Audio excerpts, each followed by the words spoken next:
Biasanya kalau bapak kalong anak kampret, bapak nyolong anak nyopet. Fotokopi gimana aslinya? Ya kayak gitu kesimpulannya. Saya enaknya sendiri. Bikin undang-undang saya enaknya sendiri. Berapa banyak pejabat-pejabat hancur karena selalu dibenarkan oleh lingkungannya. Bapak benar pak, bapak bijaksana pak, itu tepat pak, benar. Buang angin pun kata kelilingnya, wah bapak sehat. Kalau kita mau belajar dari Pak Harto, saya melihat kekurangan Pak Harto cuma satu, terlambat berhenti.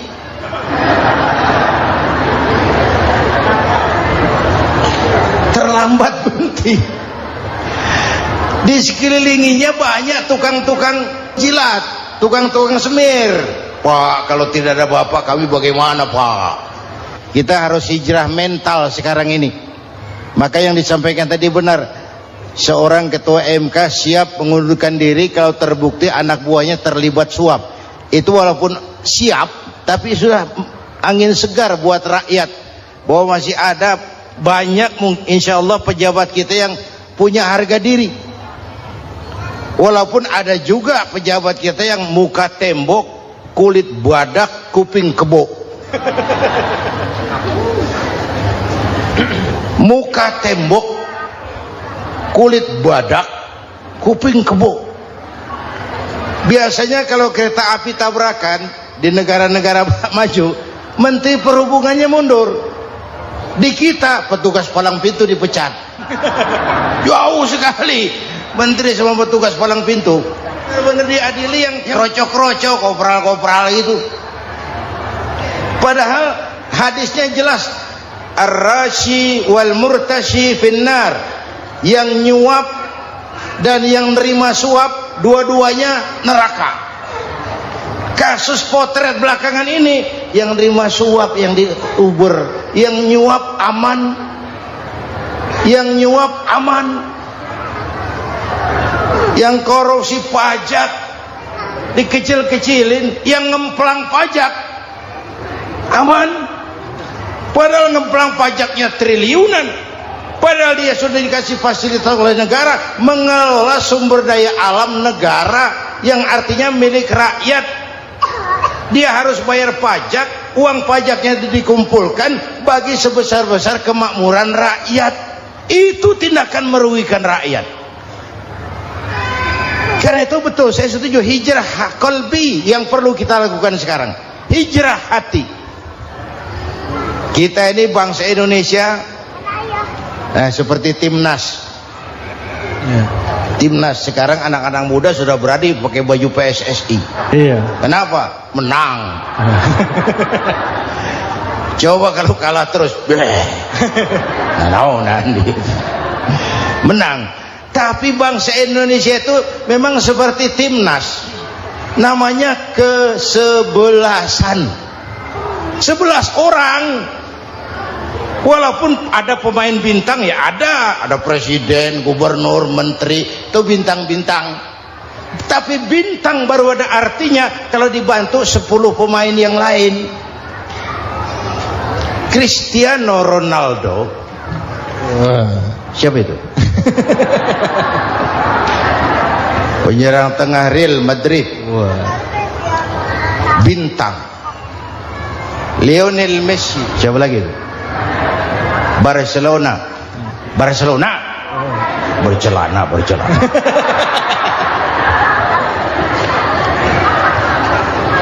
Michael Rooney, bintang Manchester United. Ronaldo baru bintang, Messi baru bintang kalau ada 10 pemain yang lain. Bagaimanapun hebatnya Cristiano Ronaldo, kalau sendirian lawan satu kesebelasan, babak belur. Itulah kita, bangsa Indonesia. Kita satu kesebelasan, harus saling memperkuat.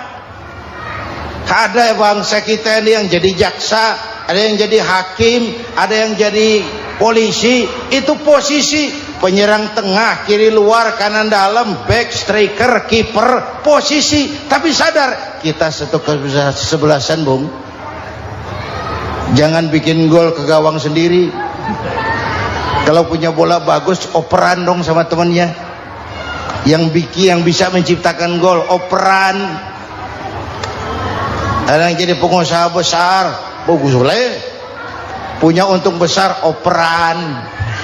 Kasih masjid, kasih pesantren, operan. Ini kesebelasan kita kalau punya bola pelitnya setengah mati, Pak. Nggak mau ngoper. Bawa sendiri, mending bikin gol. Enggak. Kita ini satu kesebelasan. Satu sama lain harus saling memperkuat. Bahwa ada penyerang tengah kiri, itu sih posisi. Tapi kalau memang peluang memungkinkan, ayo dong operan. Saya iri sama kesebelasan Nasrani di Indonesia. Mereka kalau punya bola operannya cakep. Gereja cepat selesai, rumah sakit Kristen cepat selesai. Kenapa? Operannya bagus. Kita ini kalau punya bola bawa sendiri, nggak mau ngoper. Maka masjid nggak selesai-selesai. Madrasah banyak yang bocor. Rumah sakit Islam kalah bersaing. Kenapa? Operannya berat. Ayo menyadari kita ini timnas, satu kesebelasan. Jangan menjegal kawan seiring, kawan sendiri dijegal. Sudah musuh terlalu kuat, gawang sendiri dijebol. Akhirnya terbalik kita ini. Temanmu yang sejati adalah teman yang membuat kamu jadi benar, bukan teman yang selalu membenarkan kamu. Berapa banyak pejabat-pejabat hancur karena selalu dibenarkan oleh lingkungannya. Bapak benar, Pak. Bapak bijaksana, Pak. Itu tepat, Pak. Benar. Buang angin pun kata kelilingnya, oh Bapak sehat. Bapak Ibu hadirin yang saya hormati, dari jumlah bulan yang 12 itu Allah jelaskan minha arba'atun hurum. Ada 4 bulan yang disebut bulan yang dihormati, bulan yang disucikan, bulan yang diharamkan.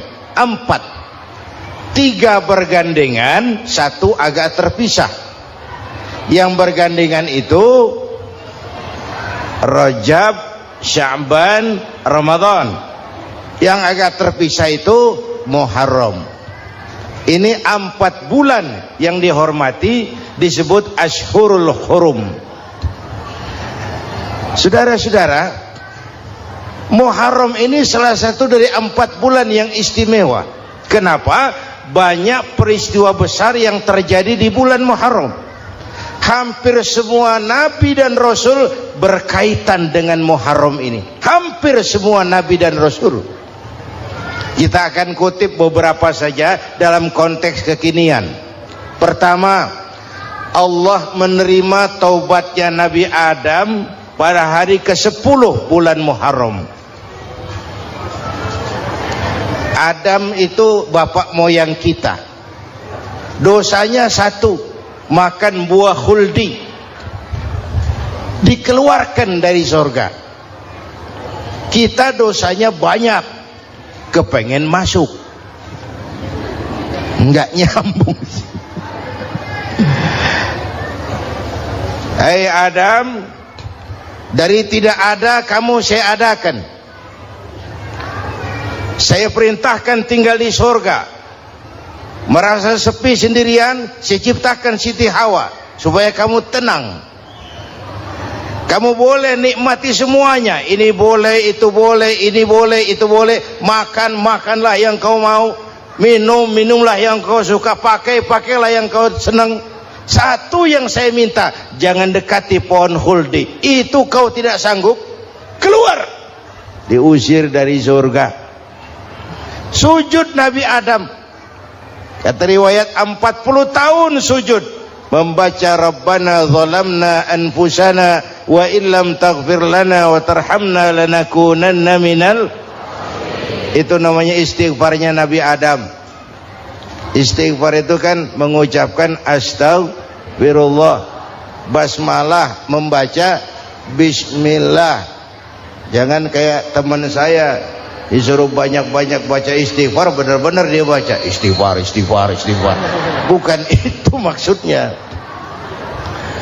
Nah, maka salah satu amalan yang sangat dianjurkan di bulan Muharram ini memperbanyak istighfar. Tidak ada orangnya yang tidak. Ayo jujur, ini yang kumpul di sini semua, ada nggak yang nggak punya dosa? Yang merasa nggak punya dosa, ayo ke depan. Ada? Tidak ada. Setiap kita, entah kecil entah besar, sengaja terlupa, pasti mempunyai yang namanya khilaf dan salah. Dan Allah Tuhan kita bukan Tuhan pendendam. Allah Tuhan kita Tuhan yang ramah dan rahmah. Hei manusia, dosamu banyak, tapi ampunanku lebih banyak. Salahmu besar, rahmatku jauh lebih besar. Kau sujud di hadapanku, aku bangga melihatnya. Kau menangis di hadapanku, aku senyum melihatmu. Kau berjalan menujuku, aku berlari menyambutmu. Karena itu amalan yang sangat dianjurkan di bulan Muharram ini memperbanyak istighfar. Itu kalau istighfarnya Nabi Adam. Ada istighfarnya Nabi Yunus. Ibu kenal Nabi Yunus? Di mana kenalannya? So tahu. Nabi Yunus itu ketika berdakwah kepada kaumnya yang bandel, memberikan peringatan mau beriman akan turun azab. Kapan Yunus? Akan. Kenapa mesti akan? Sekarang aja kalau mau, saya tungguin. Kurang ajar betul ini umat. Akhirnya Nabi Nuh menghindar dengan perhitungan, kalau azab tidak turun saya sudah jauh. Meragukan janji Tuhan. Lalu naik kapal, dinaiki oleh Yunus, kapal mogok. Dicari siapa biang keroknya ini. Diundi, ternyata Yunus. Sampai 3 kali diundi. Dibuanglah Yunus ke dasar laut. Ditelan oleh ikan Nun atas perintah Allah. Telan itu Yunus, jangan pakai dikunyah, rusak urusan. Telan saja, simpan di perutmu. Dibawa oleh ikan Nun ke dasar lautan. Itu yang oleh Quran dikatakan bertemulah 3 macam kegelapan. Zulumatun salas, gelapnya tengah malam, gelapnya di dasar laut, gelapnya di dalam perut ikan. Itu namanya peteng, mbahnya gelap. Di perut ikan itulah Nabi Nuh sadar akan kesalahannya. Allah meragukan janji Allah. Ia sujud di dalam perut ikan itu, membaca la ilaha illa anta subhanaka inni kuntu. Itu istighfarnya Nabi Yunus. Dibacakan istighfar begitu, ikan sakit perut pak. Di dasar laut kemana mau cari apotik?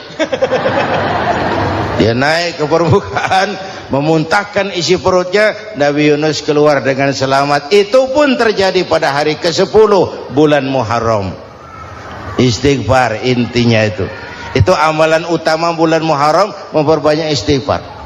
Allah selamatkan Nabi Nuh dari bahtera banjir yang luar biasa 10 Muharram.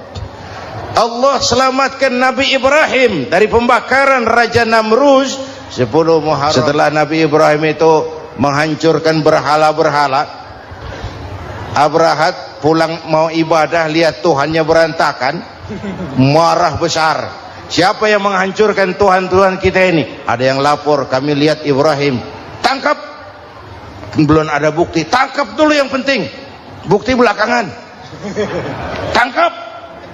Wah, dikerahkanlah aparat, tangkap Nabi Ibrahim. Disidang langsung oleh Abrahat, oleh Namruz maksud saya. Ibrahim, kau yang menghancurkan berhala-berhala kami ini, Tuhan-Tuhan kami. Siapa bilang? Ada yang lapor. Ah, saya dengar enggak semua berhala itu hancur. Ada yang paling besar, angkat tangan, saya lihat ada kampak di tangannya. Barangkali yang besar itu iseng tuh, yang kecil-kecil dikampakin. Tanya aja sama dia, kamu gila? Kenapa? Masa kami disuruh nanya berhala? Gak bisa jawab. Kenapa disembah? Lebih gila mana sih? Tahu gak bisa jawab kenapa disembah? Kurang ajar kamu Ibrahim. Bakar, dibakar. ketika Ibrahim dilempar ke kobaran api yang menggunung, Allah perintah api, ya naru kuni bardan wa salaman ala Ibrahim, hai api dinginlah sampean. Api Madura waktu itu, Pak. Hai api dinginlah sampean, selamatkan Ibrahim. Api tunduk kepada perintah Allah, Ibrahim masuk ke kobaran api, selembar rambut pun tidak terbakar. Kenapa? Apinya tunduk kepada perintah Allah. Kenapa? Karena Ibrahim orang yang takut kepada Allah. Api tunduk kepada perintah Allah. Kalau kita baca ayat itu, masuk ke api, mateng. Sudah hadirin yang saya muliakan, oleh karena itu selamatnya Ibrahim dari pembakaran Raja Namrud itu pun pada 10 Muharram, Yaumul Asyura, hari ke-10 dari bulan Muharram. Imedia. Bapak Ibu hadirin hadirat yang saya cintai, sebagian kecil tentang Nabi Adam, Nabi Ibrahim dan Nabi Yunus, tapi saya belum menceritakan tentang Nabi Nuh tadi. Mengulang kaji, Nabi Nuh salah seorang rasul yang masuk ulul azmi 5 besar, karena memang perjuangannya menggambarkan satu usaha yang ulet dan luar biasa. Beliau diberi umur 950 tahun, lalu berdakwah selama 900 tahun, sore, pagi, siang, malam, dapat pengikut tidak lebih 80 orang, rata-rata 10 tahun satu. Kalau saya minta berhenti aja jadi nabi, Pak. Ustadz mana masih mau buka pesantren, 10 tahun buka pesantren, yang nyantri cuma satu. Pedagang mana yang masih mau dagang, 10 tahun dagang, yang beli satu. Pimpinan partai mana yang masih mau kampanye, 10 tahun buka partai, yang nyoblos satu. Bangkrut. Umatnya bandel, kurang ajar, durjana, bajingan, tengik. Umatnya Nabi Nuh ini kalau diceramahi, telinganya ditutup dengan tangannya. Nabi Nuh akhirnya rekes, Tuhan, siang malam saya berdakwah kepada umat ini, tiap kali saya sampaikan dakwahmu, mereka tutup telinganya dengan tangannya, alergi dengar ceramah. Apa itu ceramah? Non profit. Saudara-saudara, jadi mau kamu gimana, Nuh? Sudah Tuhan, habiskan saja orang kafir. Nanti kalau punya anak, anaknya pun kafir, moyangnya sikat habis. Biasanya kalau bapak kalong, anak kampret. Bapak nyolong, anak nyopet. Fotokopi gimana aslinya, hampir habiskan saja. Itu mau kamu, Nuh? Iya. Oke. Nanti aku turunkan banjir, Nuh, buat kapal. Dengan apa saya harus buat kapal, Nuh? Ya dengan kayu, kata Tuhan. Kayunya dari mana, Tuhan? Ya dari pohon, Nuh. Pohonnya belum ada, Tuhan. Ya tanam dulu, Nuh. Bikin kapal, kayunya nanam pohon. Apa artinya? Perjuangan perlu kesabaran. Sukses itu ada prosesnya. Nggak bisa simsalabim abracadabra lalu kita mau sukses. Semua ada prosesnya. Walaupun kenyataannya begitu. Sukses banyak bapaknya, gagal itu yatim. Kalau kita sukses banyak yang ngakuin. Yang baru ketemu pakai manggil encing. Ketemu baru, tapi sukses banyak bapaknya. Gagal yatim, nggak ada yang mau ngakuin kalau kita gagal itu. Udah bikin kapal dengan kayu di tengah kampung, bikin kapal ini. Bayangkan di tengah kampung bikin kapal, orang kafir makin menjadi-jadi. Lihat Nuh, kenapa? Makin sarap. Bikin kapal di tengah kampung, mau belayar kemana? Tuh lihat, kalau orang nggak tahu tujuan, mountain setengah jalan. Proses yang dinilai bukan finalnya. Ya kayak gitu kesimpulannya, saya enaknya sendiri. Bikin kapal, kapal mendekati selesai, ini orang kafir rame-rame datang ke kapal Nuh. Mau apa? Buang najis. Sakit perut, berangkat ke kapal Nabi Nuh. Nongkrong, dapat 2-3 tumpuk, pulang. Penuh lantai kapal dengan najis manusia. Inilah perjuangan, bukan jalan raya lurus bertabur bunga di kanan kirinya. Banyak unak randu, caci maki, antipat, segala macam. Nuh. Ada orang tua dasar kafir, kurang ajar, sudah stroke berangkat juga ke kapal Nuh. Mau buang najis, pincang-pincang digotong orang. Selesai buang najis, dia bangun mau pulang, pegangan tiang kapal terpeleset, jatuh di atas tumpukan najis. Terjadi keajaiban, yang stroke-nya sembuh, lumpuhnya hilang, berangkat digotong-gotong pulang, jalan gagah sekali. Tapi orang pekampungnya heran, ente sudah sembuh? Sudah. Berobat di mana? Kok begitu paten? Di kapal Nuh. Masih banyak.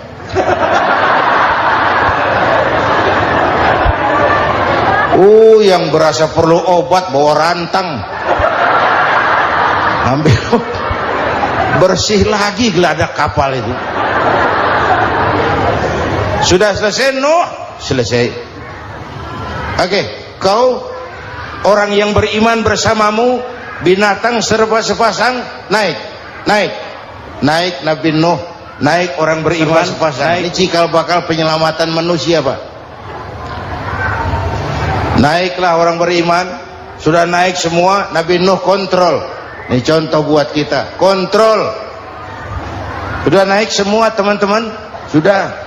Pemimpin yang baik bukan cuma terima laporan di belakang meja. Laporan itu yang mana juga bagus. Sama juga kampanye, kampanye yang mana juga merdu. Kalau aja yang dihitung. Pernah ada calon bupati kampanye janji, kalau saya berhasil kita akan banyak bangun jembatan di daerah kita. Rakyat tanya, Pak, nggak ada sungai di kampung kita, Pak. Dia bilang, sungainya kita bangun sekalian. Udah kadung janji, mana pula orang mau bangun sungai ini. Saudara-saudara, kontrol. Jangan cuma tunggu laporan di belakang meja, semua laporan bagus. Ya Bu? Bu?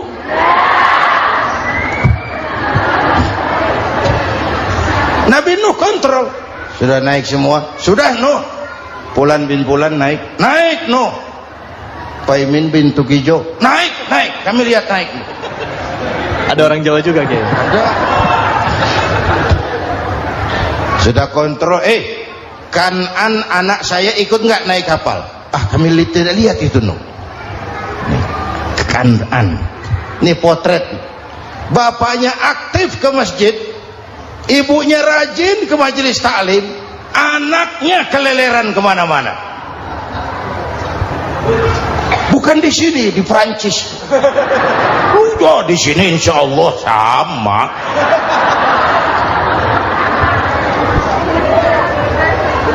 Nuh karena sayang anak, Nuh karena cinta anak, Nuh karena tanggung jawab anak, cari naik ke atas kapal.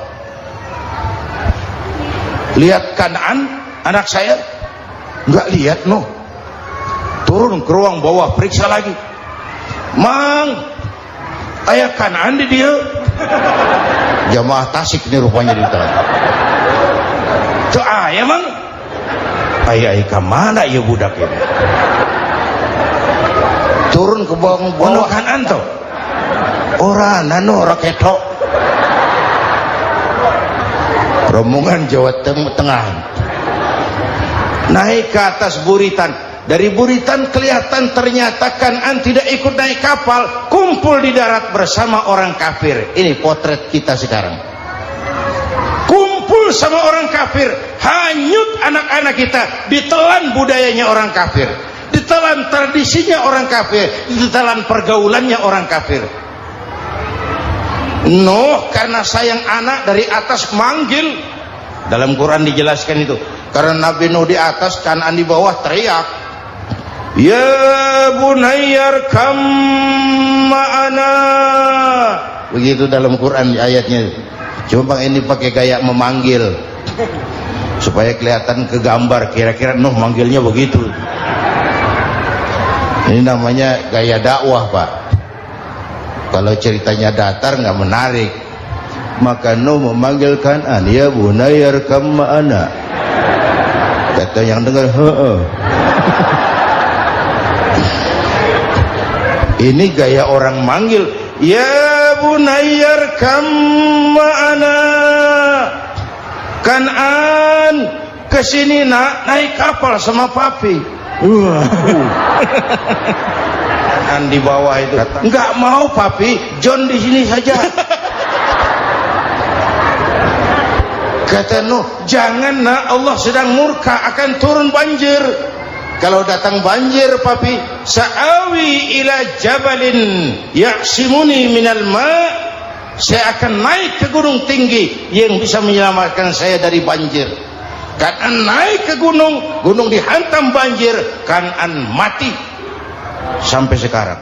Yang kelima, Nabi Musa, kisah Muharramnya ini lahir dalam kondisi yang sulit karena Fir'aun mimpi akan lahir seorang anak dari keturunan Bani Israel yang akan menghancurkan kerajaannya. Kata Fir'aun, sudah lahir belum anaknya? Belum. Kalau gitu mulai malam ini laki-laki dilarang bergaul sama istrinya. Semua perempuan hamil di bawah pengawasan negara. Mulai hari ini kalau lahir anak laki-laki terutama Bani Israel, penggal. Satpol PP disiapkan. Udah ada kayaknya. Ada. Patroli. Bayangkan, nah Fir'aun itu bikin undang-undang seenaknya sendiri. Apalagi merasa kekuasaannya dalam ancaman. Penguasa manapun kalau merasa dalam ancaman, panik. Padahal kekuasaan itu kayak harimau, makin lama ditaiki makin sulit turun. Kenapa? Karena macannya makin lapar. Naik terus capek, turun dimakan harimau, serba sulit. Saudara-saudara, kalau kita mau belajar dari Pak Harto, saya melihat kekurangan Pak Harto cuma satu, terlambat berhenti.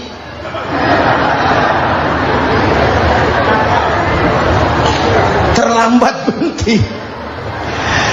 Di sekelilinginya banyak tukang-tukang jilat, tukang-tukang semir. Pak, kalau tidak ada bapak kami bagaimana, Pak? Bapak Ibu hadirin yang saya hormati, tapi kehendak Allah terjadi. Lahirlah Musa. Bayinya dihanyutkan di sungai Nil. Bayi sudah menderita, dihanyutkan di sungai Nil. Dan akhirnya besar di lingkungan istana Fir'aun. Diriwayat oleh Ratu Aisyah, perempuan Fir'aun. Setelah mulai berjuang, terjadilah itu. Musa dan pengikutnya dikejar oleh Fir'aun. Sampai di tepi laut, Allah wahyukan Musa, lempar tongkatmu ke laut. Dalam kondisi darurat, mukjizat tiada jalan. Kondisi darurat. Kalau tidak, mukjizat itu maunya Allah, bukan maunya Nabi. Nabi nggak kuasa, Allah yang mau. Tapi hidup Nabi bukan mukjizat, manusiawi. Tidak mentang-mentang ada mukjizat tongkat, tiap sulit main tongkat, nggak usah berjuang kalau begitu. Itu darurat menyelamatkan umat. Tongkat dilempar ke laut, laut terbelah. Laut terbelah. Itu secara visualnya bisa kita lihat dalam film The Ten Commandments. Udah nonton belum? Urusan nonton kalah sama Ustadz bagaimana sih? Ten Commandment, 10 firman Tuhan. Tekniknya bagus tuh. Bagaimana laut terbelah. Musa lewat, Fir'aun mengejar. Musa sampai di ujung sana, Fir'aun masih di sama tengah perjalanan. Laut nutup kembali. Laut menutup kembali, Fir'aun tenggelam, cengap-cengap di lautan. Begitu napas sampai di tenggorokan, Fir'aun sambil cengap-cengap itu, amantu bi Rabbi Musa wa Harun. Duh, kalau begini mah saya juga percaya sama Tuhannya Musa. Malaikat maut jengkel, goblok loh, terlambat sekarang, ditenggelamin terus, modar. Musa selamat, Fir'aun mati, jenazahnya, jasadnya terdampar di pinggir laut. Beberapa waktu kemudian ditemukan di balsam, diawetkan. Itu sesuai janji Quran, wa kadzalika nunajjika bi badanika litakuna liman khalfaka ayah. Kami selamatkan badan kamu agar jadi pelajaran bagi orang-orang sesudah kamu nanti. Janji Quran tepat. Janji itu 14 abad yang lalu. Jasad Fir'aun ditemukan, dimumi, diawetkan, dibalsam di bawah nama Farao Ramses II. Sekarang tersimpan di Museum Negara di Mesir. Kapan-kapan nanti ibu main ke Mesir, mampir. Naik ojek paling berapa itu? Oh, orangnya tinggi, hidungnya mancung, pokoknya pantaslah jadi Fir'aun. Selamatnya Musa di kejaran Fir'aun di ujung sana itu terjadi pada hari ke-10 bulan Muharram, yang oleh orang Nasrani diperingati dengan hari raya Paskah. Mereka melaksanakan puasa, mensyukuri nikmat keselamatan dari kejaran Fir'aun. Makanya kalau kita ikut puasa di bulan Muharram, bukan mengikuti syariatnya Nasrani, salah. Karena Nabi mengajarkan, itu sumbernya, bukan ikutan sama ibadahnya Israel. Tapi memang agama ini kan merupakan mata rantai. Datang Rasul baru melengkapi Rasul sebelumnya, datang Rasul baru melengkapi Rasul sebelumnya. Mata rantai yang berkaitan. Setelah Muhammad selesai, selesailah tugas Nabi dan Rasul. Selesailah misi Nabi dan Rasul. Tidak ada Nabi lagi sesudah Nabi Muhammad. Itu harga mati, titik. Gak ada kompromi. Siapapun sekarang ini nggak datang ngaku jadi Nabi, wajib tidak percaya. Wajib tidak percaya. Tapi kaitannya memang, kita bilang Nasrani, orang bahasa Arab, bahasa Ibraninya Nazaret, Nasiroh, Nazaret. Itu beda dialek. Kita Daud, dia David.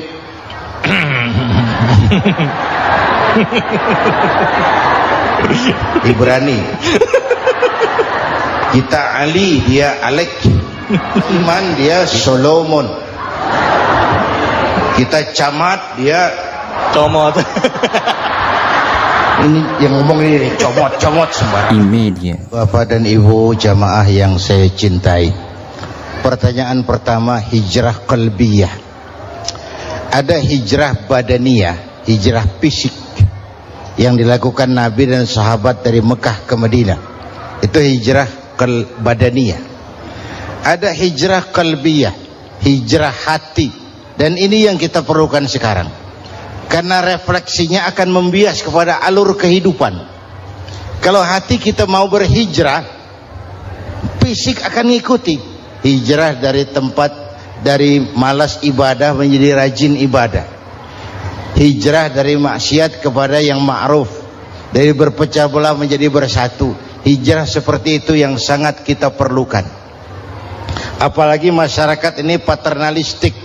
Kita harus hijrah mental sekarang ini. Maka yang disampaikan tadi benar. Seorang ketua MK siap mengundurkan diri kalau terbukti anak buahnya terlibat suap. Itu walaupun siap, tapi sudah angin segar buat rakyat, bahwa masih ada banyak insya Allah pejabat kita yang punya harga diri. Walaupun ada juga pejabat kita yang muka tembok, kulit badak, kuping kebo. Muka tembok, kulit badak, kuping kebo. Biasanya kalau kereta api tabrakan di negara-negara maju, Menteri Perhubungannya mundur. Di kita petugas palang pintu dipecat. Jauh sekali menteri sama petugas palang pintu. Benar diadili yang krocok-krocok, kopral-kopral gitu. Padahal hadisnya jelas, ar-rashi wal murtashi finnar, yang nyuap dan yang nerima suap dua-duanya neraka. Kasus potret belakangan ini, yang nerima suap, yang diuber, yang nyuap aman, yang nyuap aman, yang korupsi pajak dikecil-kecilin, yang ngemplang pajak aman, padahal ngemplang pajaknya triliunan, padahal dia sudah dikasih fasilitas oleh negara mengelola sumber daya alam negara yang artinya milik rakyat. Dia harus bayar pajak, uang pajaknya dikumpulkan bagi sebesar-besar kemakmuran rakyat. Itu tindakan merugikan rakyat. Karena itu betul, saya setuju, hijrah qalbi yang perlu kita lakukan sekarang. Hijrah hati. Kita ini bangsa Indonesia, seperti timnas. Timnas sekarang anak-anak muda sudah berani pakai baju PSSI. Iya. Kenapa? Menang. Coba kalau kalah terus, nanti menang. Tapi bangsa Indonesia itu memang seperti timnas, namanya kesebelasan. 11 orang. Walaupun ada pemain bintang, ya ada presiden, gubernur, menteri, itu bintang-bintang. Tapi bintang baru ada artinya kalau dibantu 10 pemain yang lain. Cristiano Ronaldo, siapa itu? Penyerang tengah Real Madrid, bintang. Lionel Messi, siapa lagi itu? Barcelona, bercelana.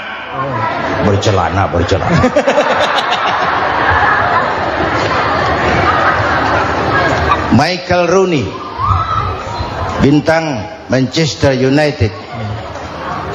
Ronaldo baru bintang, Messi baru bintang kalau ada 10 pemain yang lain. Bagaimanapun hebatnya Cristiano Ronaldo, kalau sendirian lawan satu kesebelasan, babak belur. Itulah kita, bangsa Indonesia. Kita satu kesebelasan, harus saling memperkuat. Ada bangsa kita ini yang jadi jaksa, ada yang jadi hakim, ada yang jadi polisi. Itu posisi penyerang tengah, kiri luar, kanan dalam, back, striker, kiper, posisi. Tapi sadar kita satu kesebelasan, Bung. Jangan bikin gol ke gawang sendiri. Kalau punya bola bagus, operan dong sama temannya. Yang bisa menciptakan gol, operan. Ada yang jadi pengusaha besar, bagus boleh. Punya untung besar, operan. Kasih masjid, kasih pesantren, operan. Ini kesebelasan kita kalau punya bola, pelitnya setengah mati, Pak. Nggak mau ngoper, bawa sendiri, mending bikin gol. Enggak. Kita ini satu kesebelasan, satu sama lain harus saling memperkuat. Bahwa ada penyerang tengah, itu si posisi. Tapi kalau memang peluang memungkinkan, ayo dong operan. Saya iri sama kesebelasan Nasrani di Indonesia. Mereka kalau punya bola, operannya cakep. Gereja cepat selesai, rumah sakit Kristen cepat selesai. Kenapa? Operannya bagus. Kita ini kalau punya bola bawa sendiri, nggak mau ngoper. Maka masjid nggak selesai-selesai, madrasah banyak yang bocor, rumah sakit Islam kalah bersaing. Kenapa? Operannya berat. Yuk menyadari kita ini timnas, satu kesebelasan, jangan menjegal kawan seiring, kawan sendiri dijegal. Iya. Sudah musuh terlalu kuat, gawang sendiri dijebol. Akhirnya terbalik kita ini.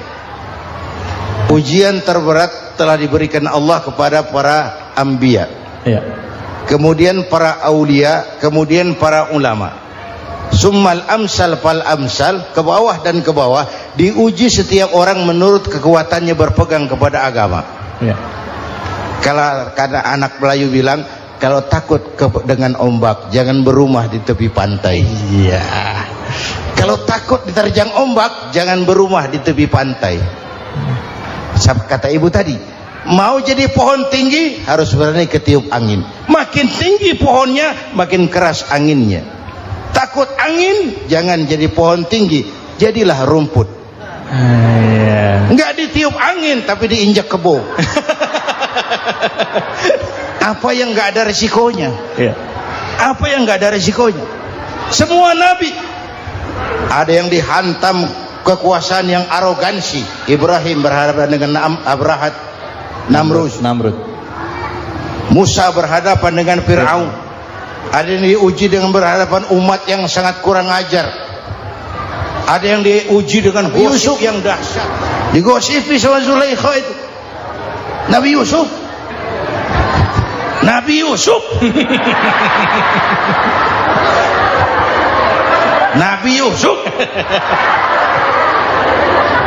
Iya. Yang namanya gosip itu kan menyebarkan keburukan orang. Kalau benar saja hukumnya ghibah. Iya. Kalau salah hukumnya fitnah. Fitnah lebih bahaya dari pembunuhan. Benarnya ghibah, salahnya fitnah. Saudara hadirin yang saya hormati, jadi resiko itu biasa. Tidak ada yang tanpa resiko. Kalau takut ombak, jangan berumah di tepi pantai. Tinggal bagaimana kita menyikapinya. Kalau kita dewasa, ini bagian ibadah saya kurang, mungkin karena dia omongin orang, tambah pahala saya. Mungkin karena dia omongin orang, tambah pahala saya. Maka saya ngadapi gosip, sepatah pun saya nggak ngomong. Saya cicing. Saya percaya masyarakat itu punya filter. Amin. Insyaallah.